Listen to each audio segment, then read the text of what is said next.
Merhaba arkadaşlar, kanalıma hoş geldiniz. Bugün şöyle güzel bir bebe yünüm var, yağ yeşili. Bununla harika bir model başlayacağım. İpim 100 gram 250 metre uzunluğu olan iplerden. Şişlerim 3,5 numara. Dilerseniz yapım aşamalarına geçelim. İlmeklerimizi alarak başlayalım.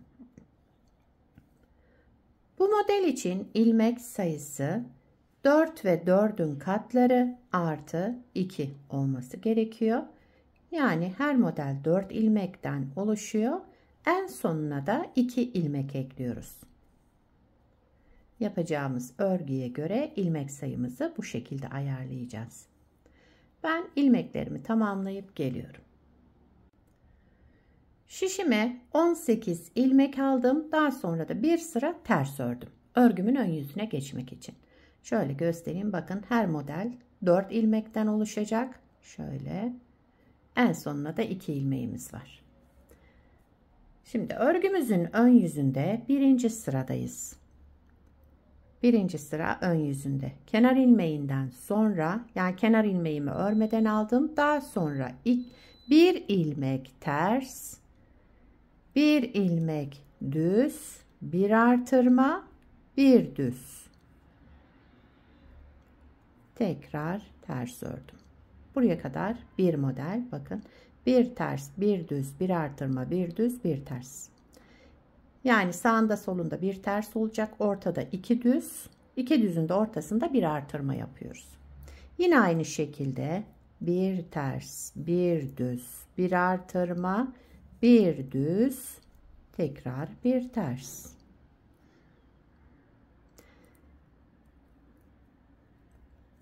Bir ters, bir düz, bir artırma, tekrar bir düz,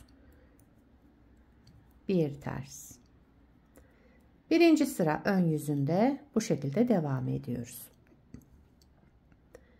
Bir ters, bir düz, bir artırma, tekrar bir düz, bir tersle sıramı tamamladım. Kenar ilmeğimi düz olarak ördüm.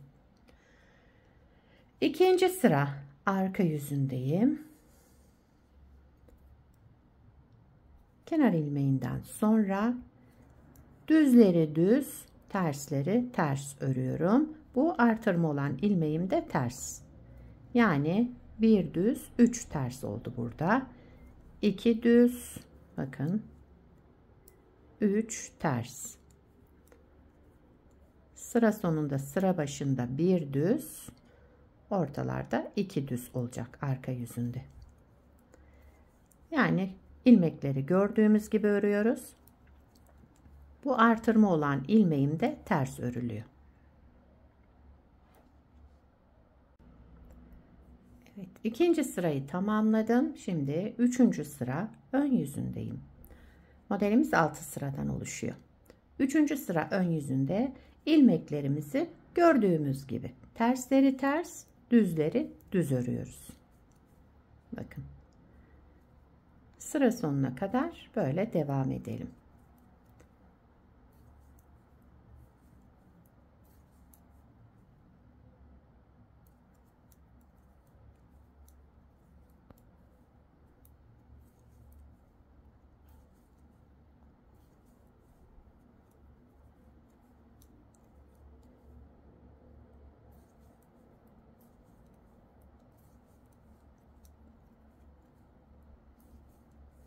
Evet, üçüncü sırayı da tamamladım. Dördüncü sıra arka yüzündeyim. Kenar ilmeğinden sonra yine düzleri düz, tersleri ters örerek sıramızı tamamlayalım.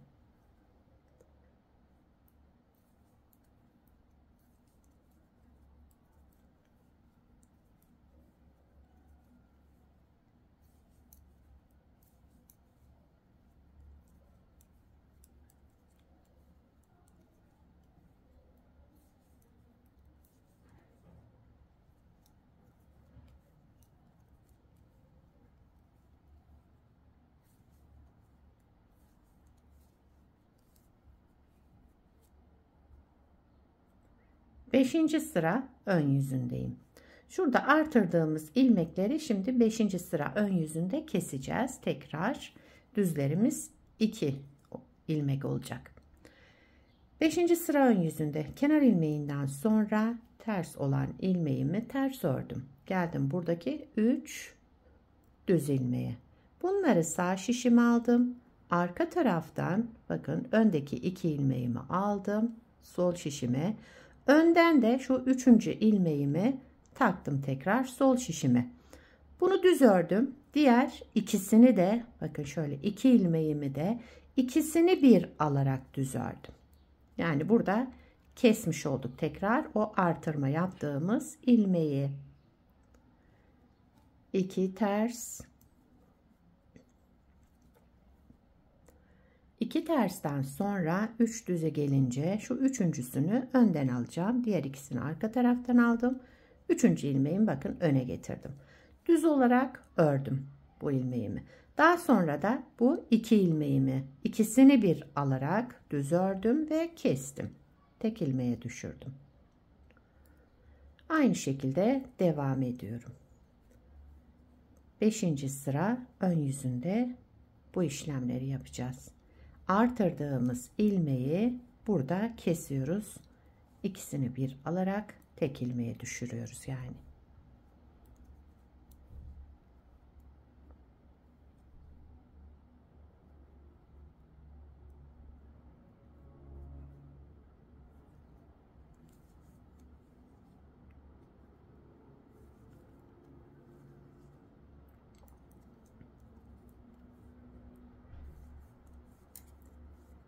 Evet, 5. sırayı da tamamladım.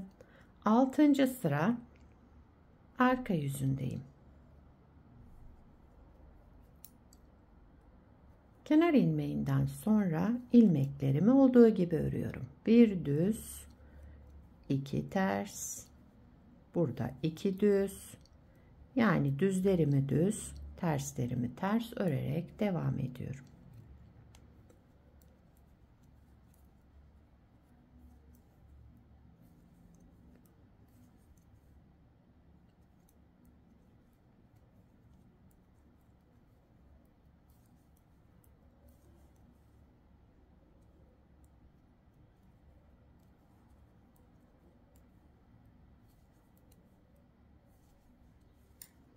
Evet, sıramı tamamladım.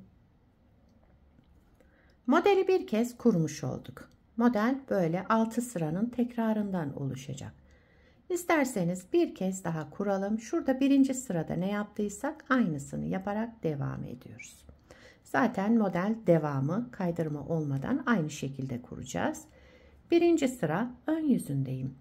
Kenar ilmeğinden sonra bir ters ilmek, 2 düze gelince yine düz örüyorum ama arada bir tane artırma yapıyorum. Bakın şöyle. Burada 2 ters, 2 düze gelince düz örüyorum. Arada bir tane artırma yapıyorum. 2 düzün arasında bir tane artırma yapıyoruz. Diğer ilmeklerimizi düzleri düz, tersleri ters örüyoruz yine. Modeli ikinci kez kuruyoruz.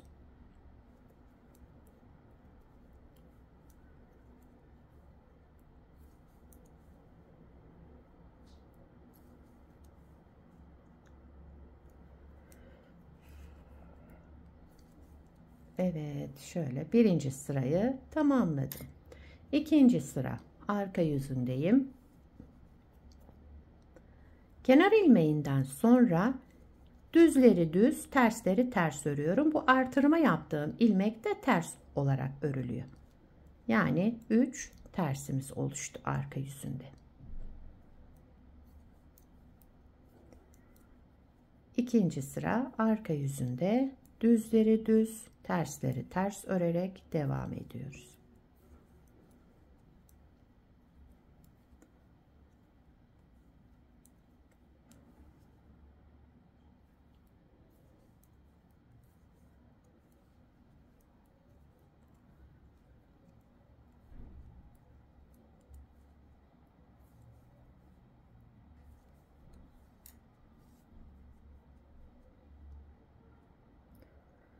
Üçüncü sıra ön yüzündeyim. Kenar ilmeğinden sonra yine düzlerimi düz, terslerimi ters olarak örüyorum.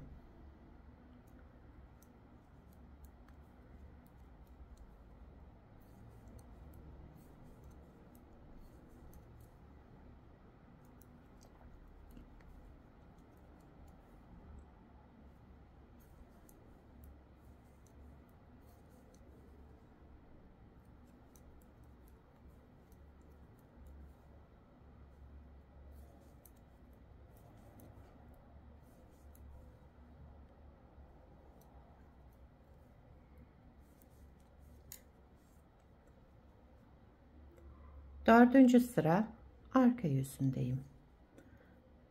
Kenar ilmeğinden sonra ilmeklerimi olduğu gibi düzleri düz, tersleri ters öreceğim yine.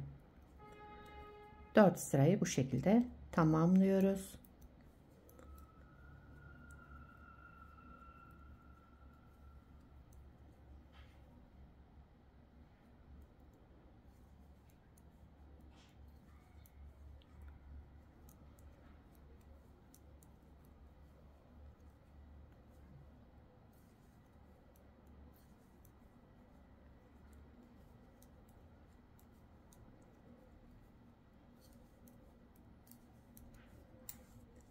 Evet, 4 sırayı tamamladım.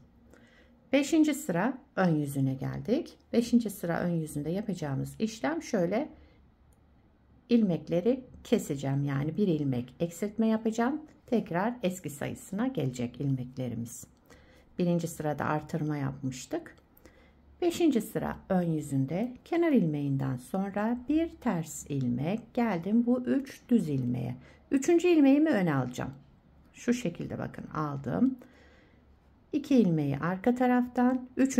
ilmeğimi de ön taraftan alarak şişime tekrar taktım. Düz ördüm bu ilmeğimi. Diğer ikisini bir alarak düz ördüm. Tek ilmeğe düşürdüm. Burada kesme işlemi yaptık. Yine burada 2 ilmeğimiz kaldı. 2 ters ilmeğimizi yine ters olarak örelim. 3 düze gelince ikisini şu şekilde, yani 3 ilmeğimi aldım. 2 ilmeğimi arka taraftan sol şişime, ön taraftan da 3. ilmeğimi getirdim, taktım. Bir düz ördüm. Diğer 2 ilmeğimi de ikisini bir alarak düz ördüm. 5. sıra ön yüzünde bu şekilde devam ediyoruz.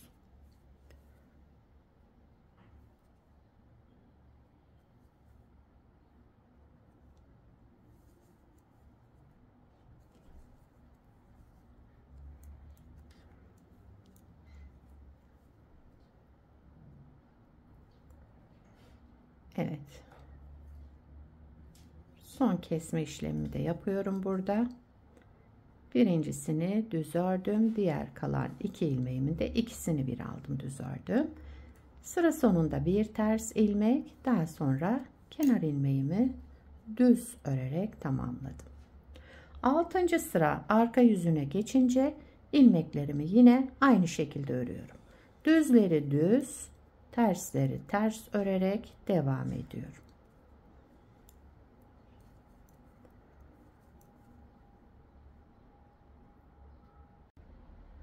Evet, sıramı tamamladım. Yani 6. sırayı tamamladım. Modeli 2 kez kurmuş olduk. Model böyle devam ediyor. Bir parça da daha önce hazırladım. Şöyle göstereyim size. Bunu da lastik üzerine başladım. Bakın. Kenar ilmeğinden sonra bir ters, 2 düz, daha sonra 2 ters, 2 düz devam edecek. Sıra sonunda yine bir tersle bitmesi gerekiyor. Yani ilmek sayımıza göre böyle ayarlıyoruz. Evet, lastik yapmayı düşünürseniz bu şekilde başlayabilirsiniz. Modelin ilerlemiş hali böyle. Arka yüzümüzde şöyle bir görüntüsü var.